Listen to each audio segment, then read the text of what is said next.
Each year, over 8 million tons of plastic are dumped into the ocean, and by 2050, there's going to be more trash than fish. So, I decided to make a game to help save the ocean before it's too late.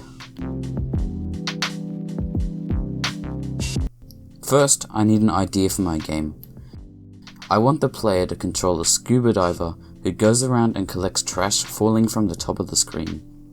Every time the player misses some rubbish, the ocean will lose colour and eventually die. So, I got to work making some simple vector art for a diver and added some basic movement. However, I felt like the movement was too rigid and just didn't feel right for something swimming underwater.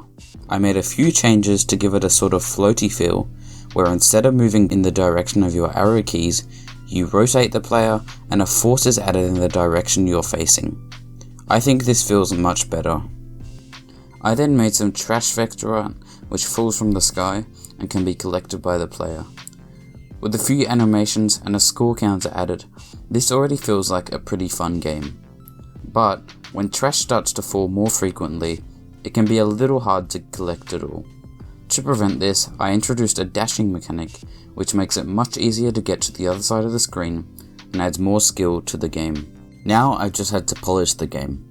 I did this by adding bubble particles, a flashlight to make it easy to see which direction you're facing, a seabed, and some coral vector art I made. I think these elements make the game look much nicer and a lot less garbage. Using Unity's built-in post-processing, I reduced the saturation of the background each time trash fell on the floor, which helps the player know the ocean is close to dying and they're gonna lose soon. To further improve the underwater atmosphere, I made some fish which swim across the background and made even more different trash sprites. I also added some music and sounds which help create a peaceful and calm atmosphere and provide audible feedback for actions like dashing, collecting trash, or rubbish hitting the floor. Finally, I added a simple menu and death screen and published the game to itch.io, where you can play it with the link in the description.